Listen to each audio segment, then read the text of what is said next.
will stand with the president and the UDA party, now and in the future. That was a consultation, Honorable Speaker. And she was also condoling me that she saw me being heckled, and she told me that the people who were heckling in Nyashava were actually not her neighbors in Nyashava. They had been brought there by the governor for Kiambu, in the usual Kiambu politics, which we take in our stride and move on, because we shall never be discouraged or dissuaded from doing what we do in the best interest of the people of Kiambu. And indeed, as I assured Honorable Teresa, the people of Juja, that road that goes to her house, because she has a house there, will be tarmacked within the next 2 months. So will the road from MATIANG'I, Kimbo, to Wakairo, also in Juja constituency. In addition to the affordable housing units, the hostels at the Jomo Kenyatta University, where Honorable Koimburi has been very instrumental in pushing for hostels for students from Jomo Kenyatta University. And Honorable Koimburi was there last week when he hosted the president. I know Karoli, or is it Karoli Omondi? You know, nowadays, Honorable Speaker, you cannot tell whether there is a Kalonzo or Karoli. I know Karoli Omondi is excited because Karoli had purported to be the leader of minority from a letter sent by Kalonzo. Honorable Speaker, thank you. Honorable Millie Odhiambo, I told you that that seemed to be a very important and deep conversation, and it is highly encouraged. You know, Chair, before seconding, you had wanted to say something. Have you dropped your interest? Have you dropped your interest so that I can go to the seconding? Didn't. Okay. No, you know, Speaker, I was going to respond because, you know, I was the one who had the mic, and I thought the problem with Honorable Millie was the color of the two. Because, you know, the opposites attract one another. And so that is the reason why she had some problems with it. Anyway, members, let us proceed with the business. Second, who is there? Wandeto, you want to weigh in on this subject? No, I want the seconder. Yes, Honorable Oluoch, please proceed. Because you have very important business, let us proceed with business. Thank you, Honorable Speaker. I rise to second the reports on the draft Salaries and Remunerations Commission and Benefits of State Officers and Other Officers Regulations 2025. Madam Speaker, the purport of these regulations, as highlighted very ably by the Chair, was to facilitate achievement of fiscally transparent, fair, harmonized pay in public service. That's one of the things that the draft regulation sought to do.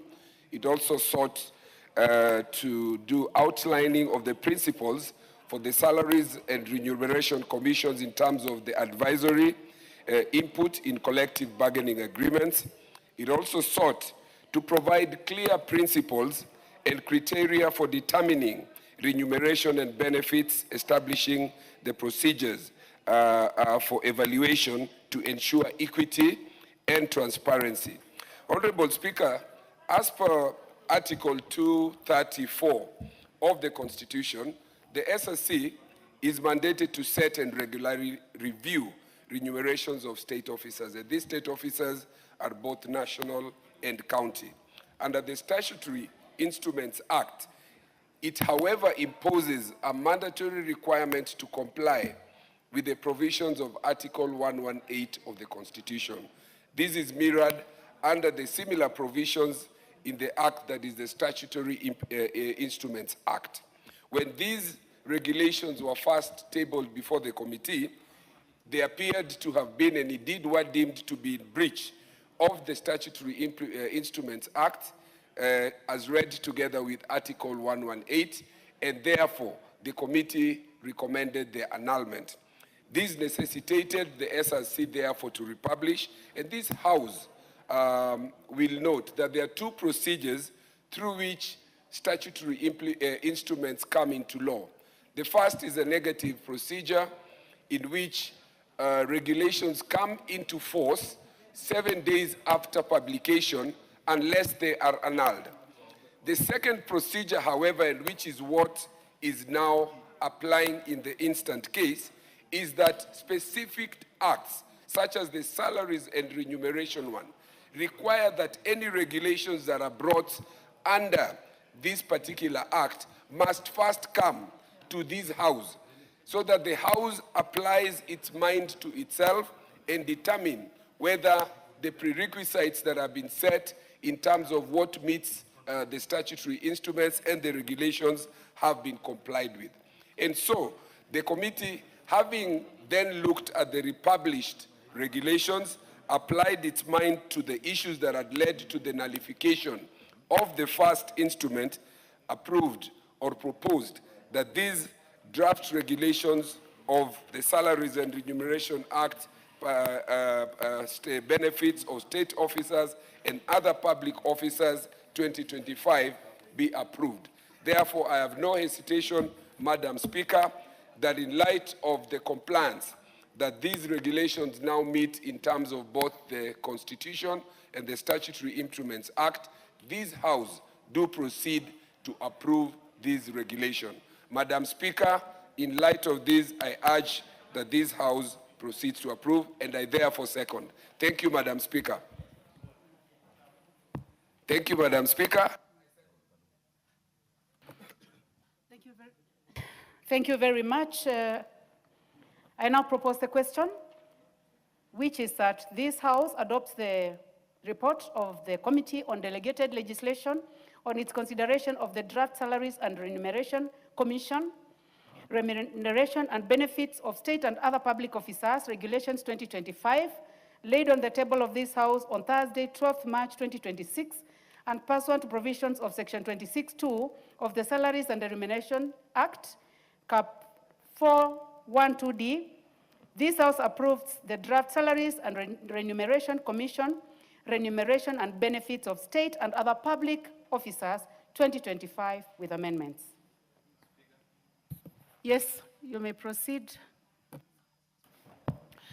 I thank you very much, Madam Speaker, for the opportunity. Madam Speaker, it is important to underscore that outside the Budget and Appropriations Committee with a membership of 25, this is the second well-represented committee that we have in the House with 21 members, Madam Speaker.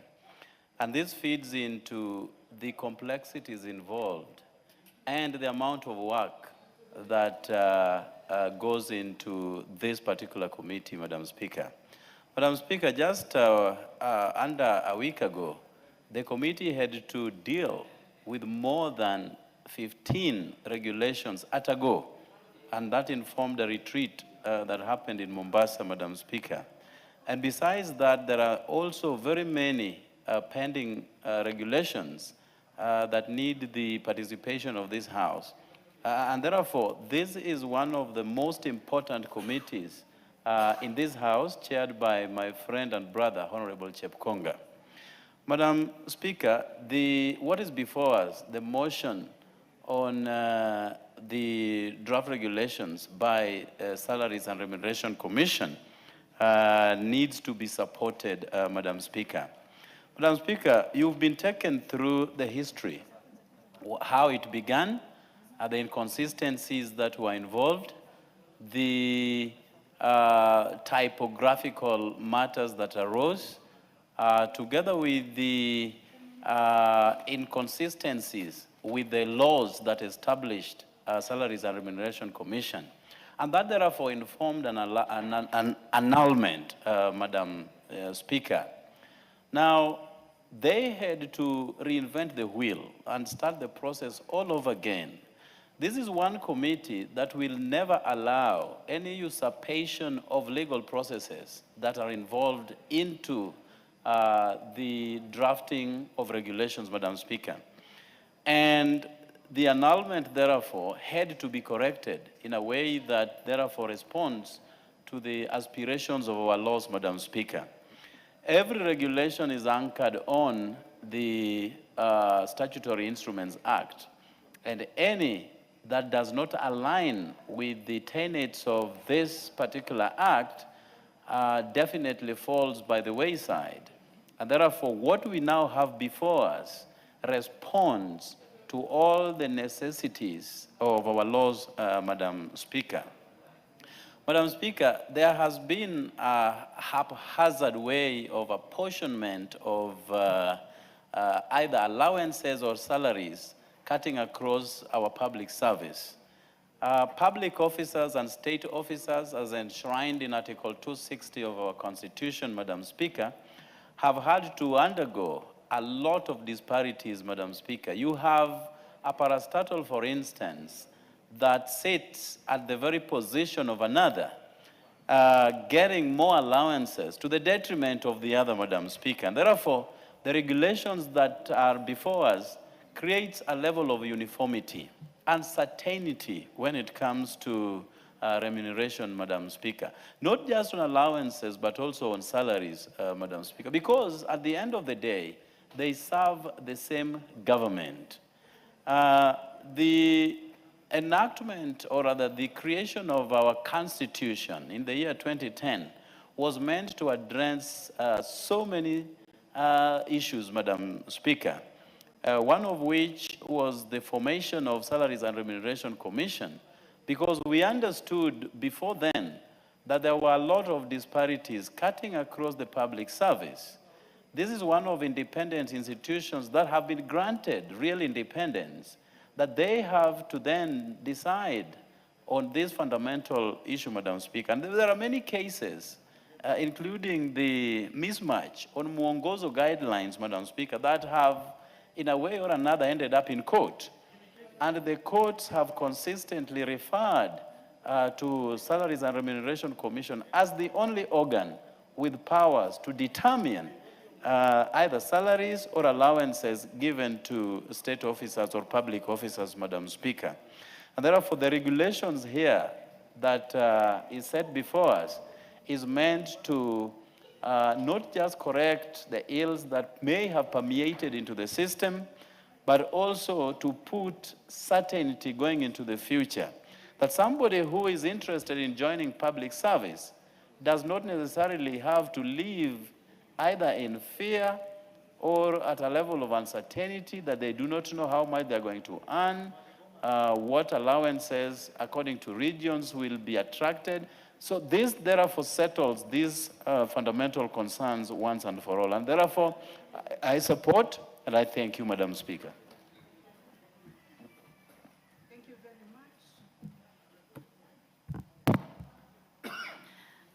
The Honorable Esther Passaris, member for Nairobi City County. Thank you, Honorable Speaker.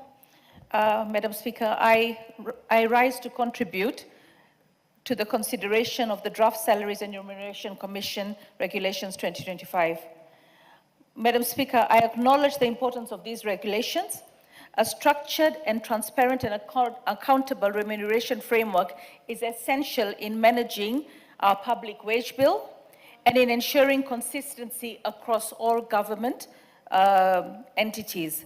However, Madam Speaker, as we pursue fiscal discipline, we must not lose sight of the human reality behind the numbers.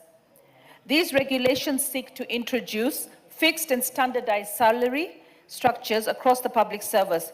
While this brings order, we must be cautious that it does not introduce rigidity, a system that does not allow room for progression, performance, recognition, or adjustment to inflation risks, demoralizing many of the very workforce that we depend on to deliver essential services to our citizens.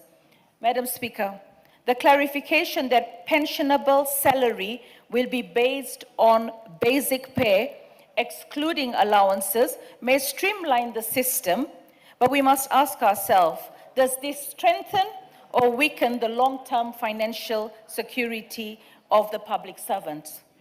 We must also reflect on equity. These regulations cover both national and county officers. If not carefully implemented, they must they may unintentionally widen disparities between sectors, cadres, and levels of government.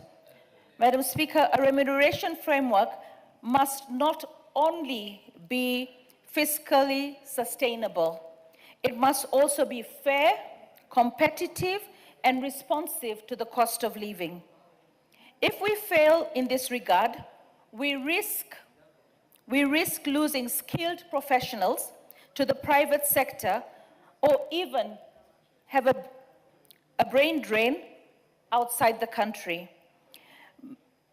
Public servants must remain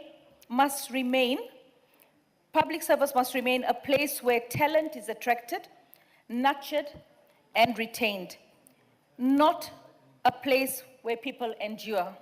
Finally, Mr. Speaker, I emphasize the need for transparency and meaningful stakeholder engagement. This process must not be purely technocratic.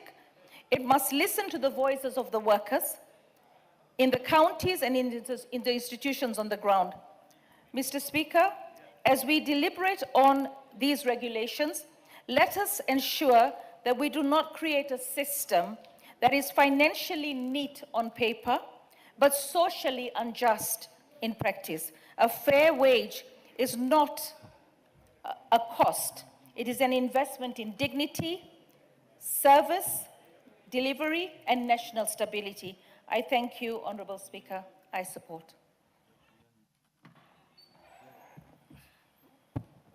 The Honorable Chepalungu, you want to say something on this? Yeah, thank you. Yeah, thank you so much, Honorable Speaker. I also rise to support the motion before us on the draft, on the consideration of the draft Salaries and Remuneration Commission recommendation and benefits of the state and other public officers regulation. And Honorable Speaker, as I rise to support, it is very critical to understand that this regulation is coming so as to standardize the salaries from the parastatals, from the different departments, that is for any state officer. It is quite important as well, Honorable Speaker, that we see it through as our members of this House, that when this regulation is implemented, it should be implemented in a fair way, so that, Honorable Speaker, we do not see a situation whereby any parastatal or any state officer will use this particular regulation to undermine or to demean any of its employees. It is important, Honorable Speaker, as well, to note that maybe some of the parastatals or some of the departments or government entities were waiting for this so as to cut salaries for its employees. It is important to note that this is not the will of this particular regulation. This regulation in its entirety is going only to standardize, so that as you get employment, you are sure of your remuneration as a new employee. Honorable Speaker, I rise to equally contribute and to support the motion before us. Thank you.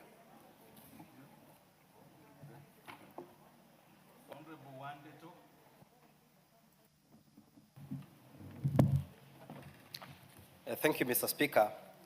I also rise to support and commend the Committee on Delegated Legislation for initially rejecting the regulations that were brought before, and this shows that this House has teeth to bite.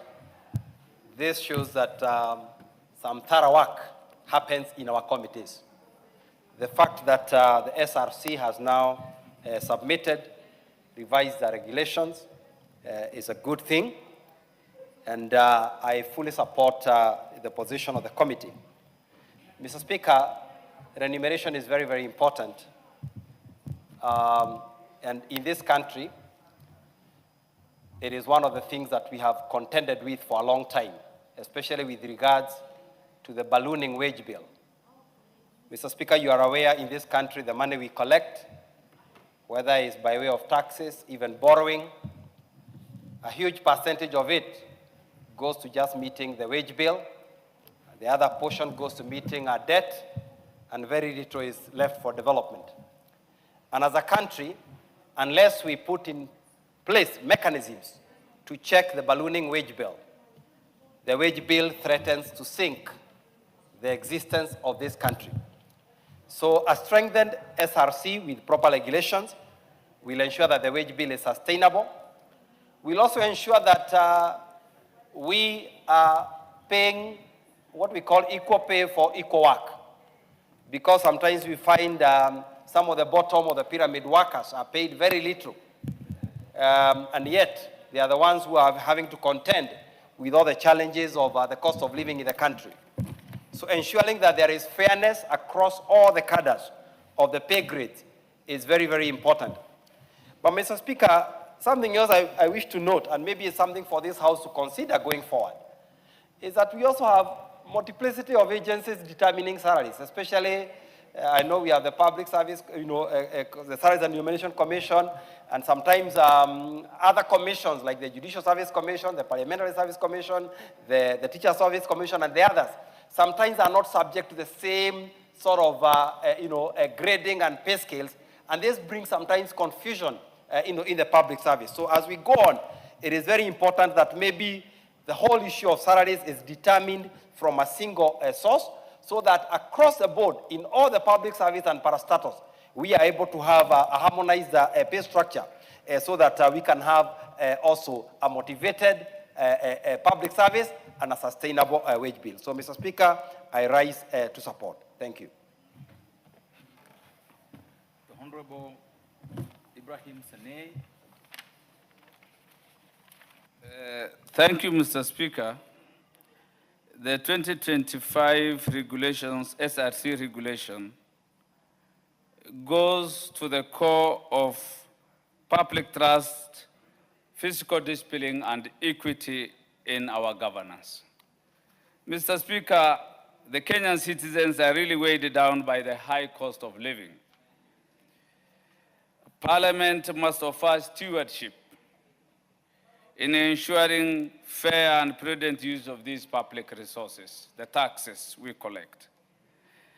So SRC has the constitutional mandate to set and review state and public officers' remuneration.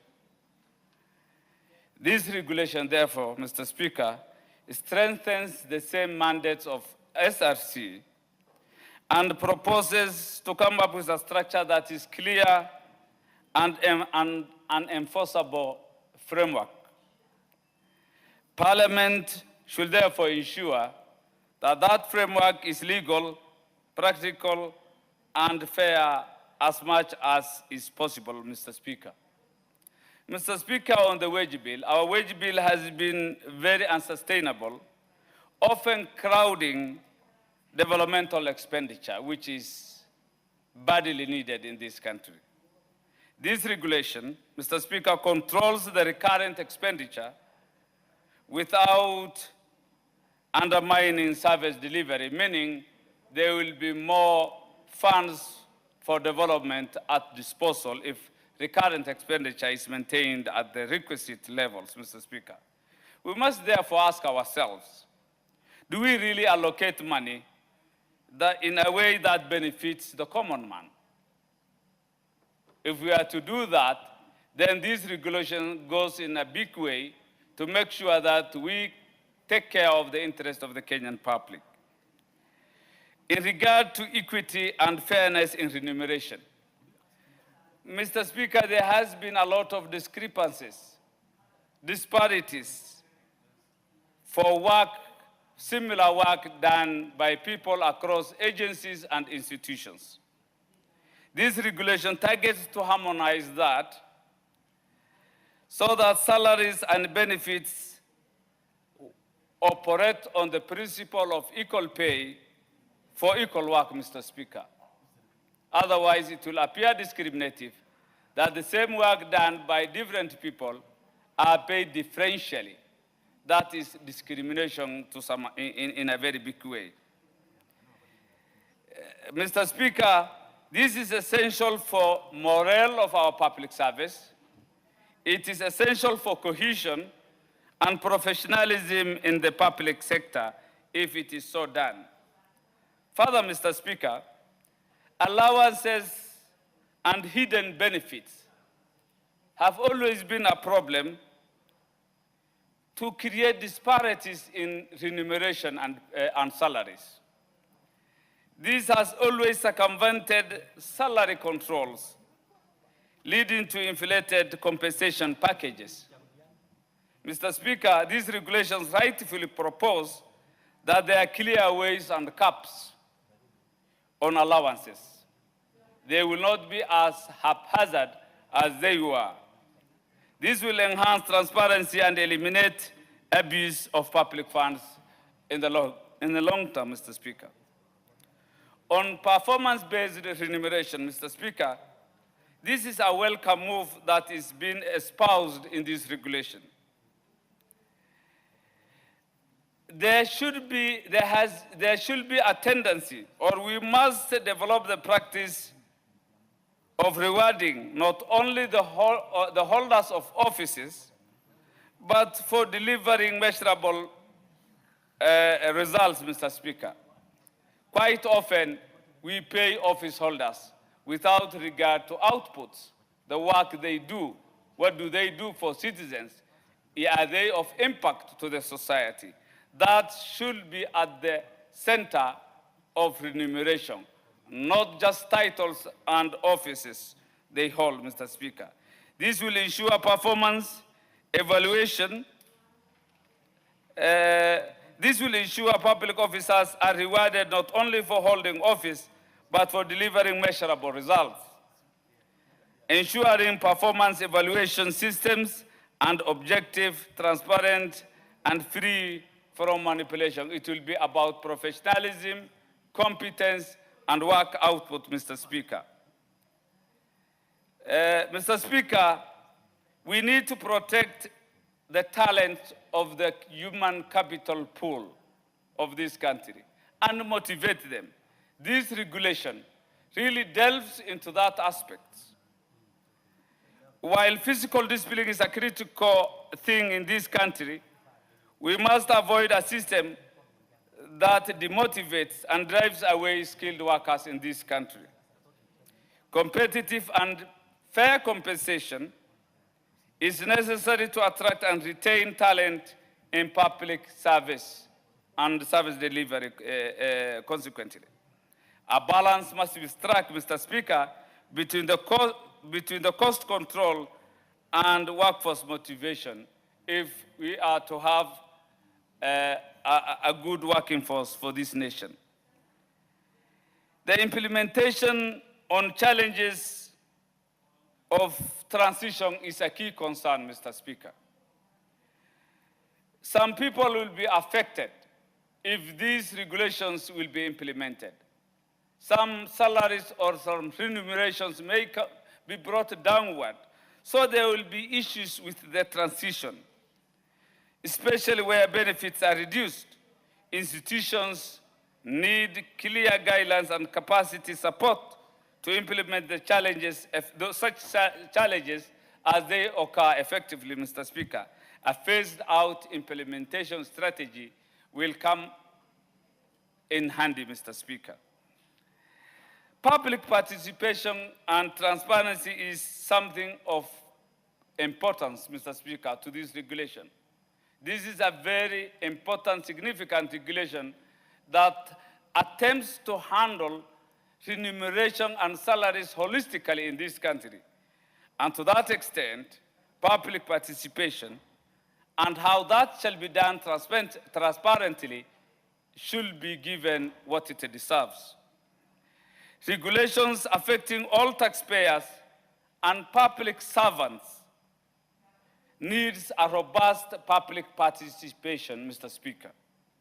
And that is essential component or an essential requirement in our Constitution. Mr. Speaker, there is need to introduce safeguards, clear safeguards to prevent manipulation of performance metrics. If salaries and remunerations are to be pegged on performance, then the performance metrics must be safeguarded carefully, jealously, to make sure, and in doing so, we need regular reviews aligned to inflation and economic conditions of the time.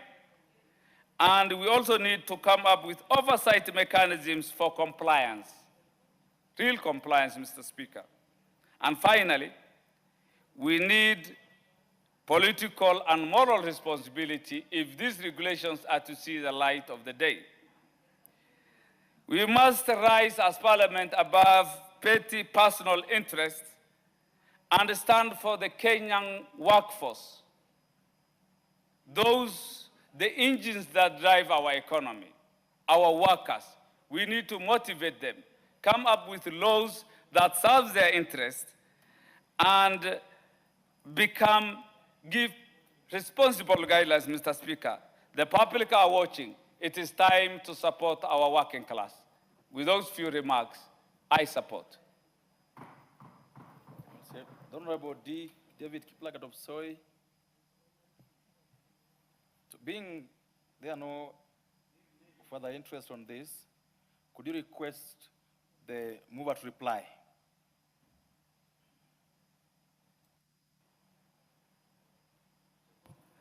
Yeah, I thank you very much, Mr. Speaker. And I'd like to thank the honorable members who have contributed very effectively and in a very robust manner to the regulations, the draft regulations. Mr. Speaker, as you have just heard very many members who have spoken to this, there is need indeed to ensure that the salaries that are approved by SRC will ensure that there is fairness and value for money, and also ensure that there's productivity in the public service. That we do not only pay people because they have been employed. They must be rewarded for work done.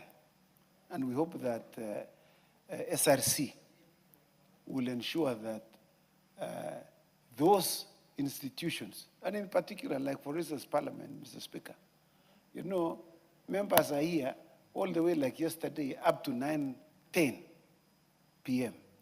They should be adequately remunerated for doing work that belongs to the public, Mr. Speaker. It is not something personal. It's not point of order, it's just... Order. Honorable Emilio Diambo. Thank you, Mr. Speaker. Mr. Speaker, I'm not too sure whether the honorable member is my junior or my senior in law. I can't remember, so I'll let it pass. But I just wanted to know, Mr. Speaker, because I'm listening to the honorable member, and he's talking about how members of parliament sit here until 10 p.m., they sit until midnight, and they are not remunerated, you know, in a manner that shows the kind of work that members of parliament do. Mr. Speaker, yet in the regulation, I have not seen them addressing the issue of the fact that members of parliament, when they get into parliament, like other civil servants, there is never any salary increment. Are they civil servants? Well, they're not civil servants, Mr. Speaker, but they're state officers, and salaries and remuneration set standards even for that. Okay. And I'm just wondering, how come he has not mentioned the fact that members of parliament are not treated the same? They don't get any salary increment, no house allowance. Since I joined here, the same salary since I joined parliament. Your point is made. Your point is made, but I don't think there's anything out of order. It's out of order because he is misrepresenting facts. The Honorable Chief Konga, please put the facts straight.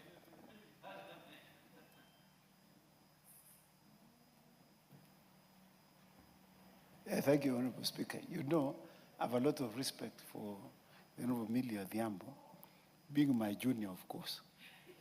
But being also I thought so. being also I thought so. She being couldn't. also a very senior member of this house. You know, she's a very senior member of the only reason why I respect her, Mr. Speaker, is she's a very senior member of this house. Very senior member. And in fact, when she speaks, we all listen. And I remember one day reading somewhere where the late Justice Madan found two lawyers who were quarreling, one senior and one junior. And he told the junior one, please respect the senior one because he has the benefit of experience which you don't have. Then he turned to the senior one and he told the senior one, be very careful. Respect the junior because he has the benefit of recent learning. So, and I'm aware that Honorable Millie Odhiambo has the benefit of recent learning, so I must listen to her. New knowledge, which in fact has added to my contribution, Mr. Speaker. Mr. Speaker, I totally agree with that in fact we are not receiving equal pay like all other public servants, Mr. Speaker. Mr. Speaker, you know, when I was a commissioner with Parliamentary Service Commission, we ensured that members of staff of Parliament are paid late allowance for staying with us up to 9 to 10 p.m. Mr. Speaker, there is no equal treatment that we get for sitting here. Mr. Speaker, we hope that the SRC will consider our application for late allowance, Mr. Speaker. You can imagine by the time we get to our houses, and I can see Honorable Fatuma, the person who claims to be the only one who has network in this country, in fact, listening very keenly. I am aware she arrives in her constituency at 3 a.m., having left this place and going to serve the people there. Mr. Speaker, there must be late allowance for even arriving in the morning in your constituency in the quest of ensuring that you serve your constituents in our representative role, Mr. Speaker. You know, these people don't recognize that we have 4 roles, which others don't have. We have the role of representation, legislation, oversight, and budgeting, Mr. Speaker. And development also, Mr. Speaker. You know, Mr. Speaker, you know, Honorable Millie, that's why I told you she has the benefit of recent learning more than myself. She knows Article 94 says members of Parliament resolve issues that are of concern to the people, including what she has just said. So, Mr. Speaker, I want to thank members for being very conscientious in their presentation and submissions with regard to these regulations. And with those remarks, Mr. Speaker, I beg to reply.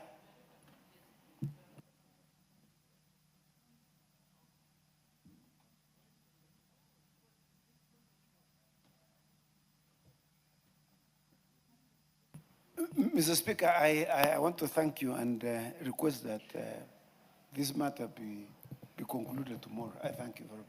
Thank you, members. The decision on this matter will be made the next time it doesn't order paper for obvious reasons. The Honorable Ndeto, what is out of order? Mr. Speaker, I think there are many things out of order, but the one I rise on is on Standing Order number 35, to notify you that I don't think we have quorum in this House. Order number 35. Is it true that we don't correct? So then, I have ordered the quorum bell be rung for the next 10 minutes.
Well, the business of the House has been interrupted by a quorum hitch. This is after the member for Tetu, Honorable Geoffrey Wandetu, stood at a point of order to allow the Speaker that the House does not have a quorum during the proceedings. And the Speaker has directed that the quorum bell be rung. This is as provided for in the House Standing Order number 35.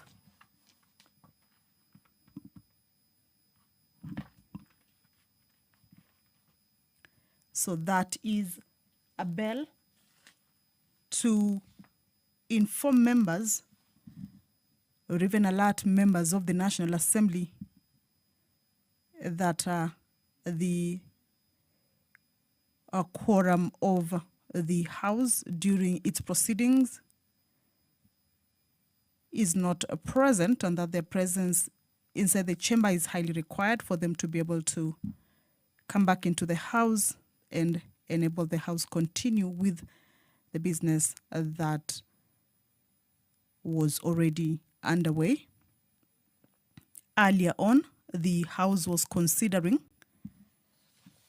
the regulations by the SRC regarding the Draft Salaries and Remuneration Commission, remuneration and benefits of state and public officers, regulations for the year 2025 that were published during the year 2025. This was a motion that was moved by the chairperson, Committee on Delegated Legislation, that is Honorable Samuel Chepkonga, indicating that SRC had submitted these documents to the committee. However, the committee had indicated that there were inconsistencies in some of the documents that had earlier been forwarded to the committee, and SRC redrafted until the last document that the chairperson indicated that the regulations were consistent with the Constitution. And in this particular motion, the House sought, or rather the committee sought to have the House adopt the report after approve and also approve the draft salaries and remuneration commission regulations for the remuneration and benefits of state and other public officers. However, this was with amendments.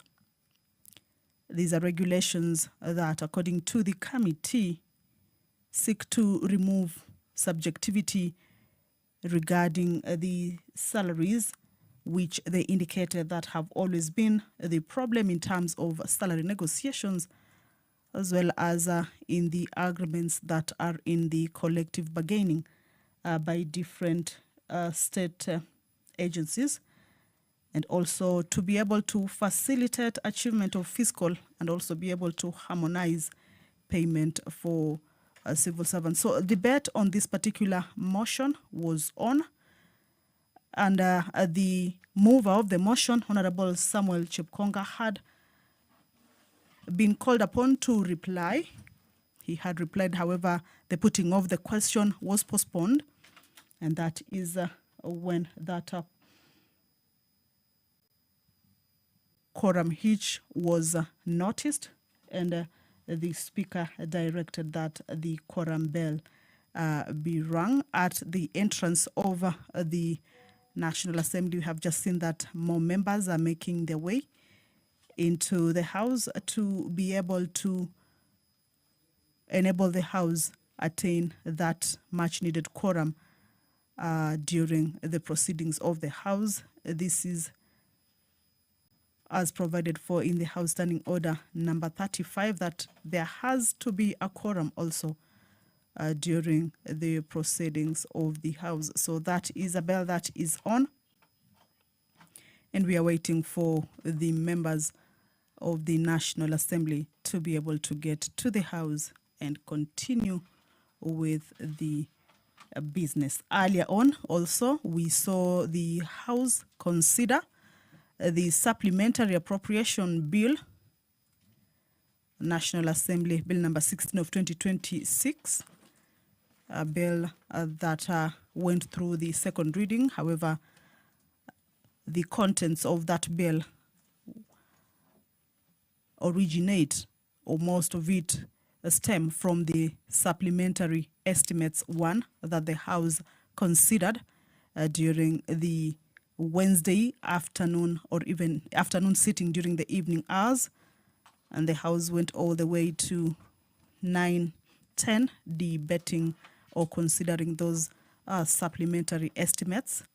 This afternoon, we have seen the Chairperson, Budget and Appropriations Committee, Honorable Samuel Atandi, take the House through the second reading, or have the bill be read a second time. The bill was also considered at the Committee of the Whole House. And this is a bill that seeks to give the government the go-ahead, so to speak, to be able to withdraw the monies that have been approved by the House from the Consolidated Fund to be able to be used in various service delivery to the people of Kenya. The monies that have been approved in the Supplementary Estimates 1 is a total of 316.7 billion shillings. And this is an addition of about 7%, as had been indicated earlier by the Chairperson, Budget and Appropriations Committee, that the main budget all right, let's listen in.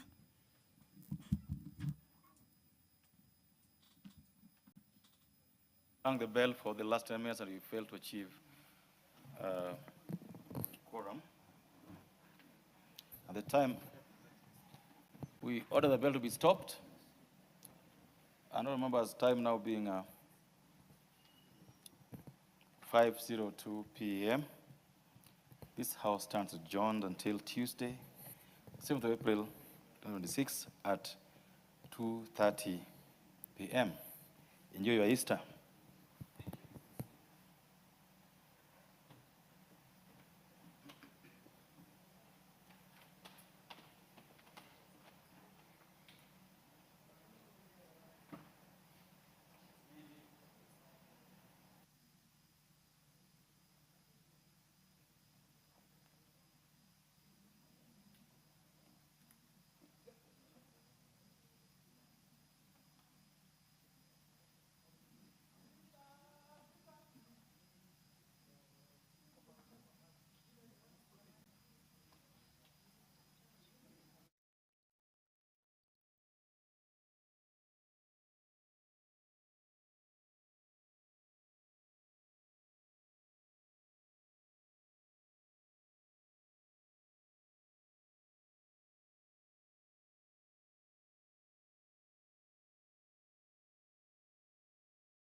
Company which comes up and works, and that company is the one which kickbacks are exchanged, and that is where they share the money, Mr. Speaker. The truth and the reality is that now we are the highest taxers. We are the people who tax most our sick people. The FIF funds, which are supposed to be generated within our health facilities in our counties, which were never meant for profit making. Now, those funds are actually kept. Most of them are collected manually. Some very good counties have gone the electronic way, and we give them appreciation. We have seen what they are doing, but many of our friends in this sector are actually taking FIF funds, and they are the funds which they are mismanaging. Mr. Speaker, I will give you just 3 examples. A company comes to Kisii 3 years ago, and is supposed to be doing the work of constructing the facilities that were supposed to be for industrial. There's a word we use, Mr. Speaker, I can't remember it right now. The company that was given that tender without any procurement